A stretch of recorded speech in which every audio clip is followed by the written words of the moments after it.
मंत्री देवेंद्र फडणवीस बोलतायत, थेट जाऊया। करत असताना अनेक वेळा त्यांचे वेगवेगळ्या क्षेत्रातले जे काही कॉन्ट्रीब्युशन्स आहेत ते कुठेतरी मागे पडतात आणि म्हणून केवळ एक विषयावर या ठिकाणी मी बोलणार आहे आणि ते म्हणजे त्यांनी जो भारताच्या अर्थकारणाला एक प्रकारे जी दिशा दिली ती अत्यंत महत्वाची आहे। याचं कारण आपल्याला कल्पना असेल की भारतरत्न डॉक्टर बाबासाहेब आंबेडकरांनी लंडन स्कूल ऑफ इकॉनॉमिक्समध्ये ज्यावेळी डॉक्टर ऑफ सायन्स ही पदवी मिळवली त्यावेळी त्यांचा प्रबंध हा जो काही आपल्या रुपया आहे, प्रॉब्लेम्स बिफोर इंडियन रुपी, अशा प्रकारचा प्रबंध त्यांनी तयार केला आणि या प्रबंधामध्ये त्यांनी ज्या गोष्टी मांडल्या त्या याकरता महत्वाच्या आहेत की त्यानंतर त्या प्रबंधात त्यांनी असं सांगितलं होतं की भारतामध्ये एक सेंट्रल बँक असली पाहिजे, त्याशिवाय भारतामध्ये बँकिंग हे आपल्याला करता येणार नाही।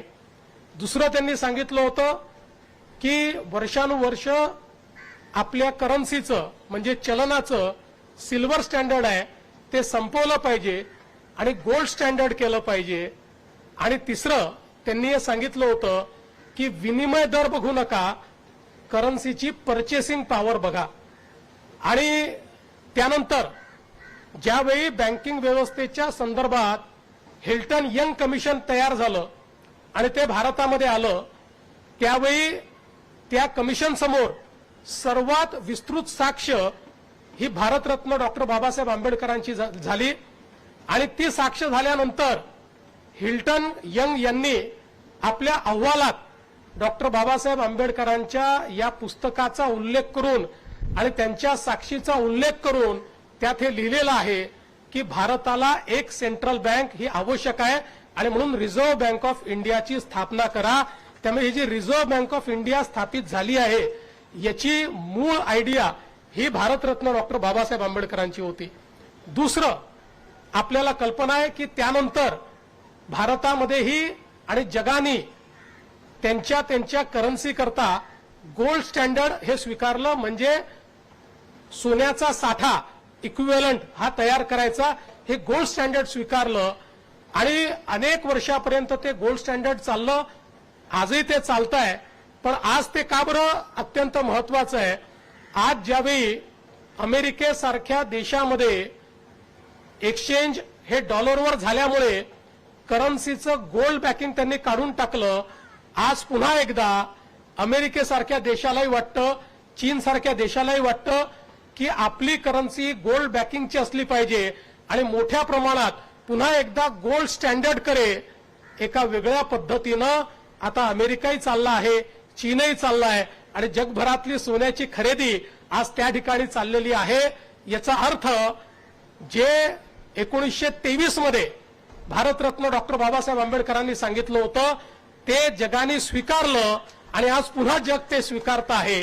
आणि तिसरी गोष्ट आपण जर बघितलं तर आताच्या काळामध्ये विनिमय दराचा विचार फार होत नाही। आपण अनेक वेळा म्हणतो डॉलरच्या तुलनेत आता रुपया घसरला, डॉलरच्या तुलनेत 92 रुपये 93 रुपयेपर्यंत आता $1 झाला, पण जग आता असं पाहत नाही, जग रुपयाची खरेदीची क्षमता काय आहे ही पाहते। $1 काय खरेदी होऊ शकतं आणि तेच खरेदी करायला किती रुपये लागतात, कारण जेव्हा एक्सपोर्ट ओरिएंटेड इकॉनॉमी होते त्यावेळेस विनिमय दर महत्वाचे राहत नाही तर त्याची पर्चेसिंग पॅरिटी किती आहे ही त्या ठिकाणी महत्वाची असते। त्यामुळे मला असं वाटतं की हे जे आर्थिक विचार भारतरत्न डॉक्टर बाबासाहेब आंबेडकरांनी 1923 साली सांगितले होते, त्या पुस्तकात नमूद केले होते, आजच्या ग्लोबलाइज्ड अर्थकारणामध्येही तेच सगळ्यात महत्वाचे ठरतायत, तेच सुप्रस्तुत ठरतायत आणि त्याच्यावर आधारितच आपल्या संविधानाने आपली अर्थव्यवस्था उभी केली आहे आणि म्हणूनच आता आपण जगातली तिसरी अर्थव्यवस्था होतो आणि लवकरच दुसरी आणि पहिल्याकडे आपण वाटचाल करू आणि त्याची दिशा देणारं आपलं संविधान आणि ते संविधान लिहिणारे भारतरत्न डॉक्टर बाबासाहेब आंबेडकर आहेत। आणि म्हणूनच आज मला असं वाटतं खरं म्हणजे त्यांच्या जीवनातल्या वेगवेगळ्या गोष्टींवर जर आपण प्रकाश टाकू लागलो तर संपूर्ण दिवस जाईल, पण माननीय राज्यपाल महोदयांच्या नेतृत्वामध्ये या ठिकाणी हा कार्यक्रम चाललाय.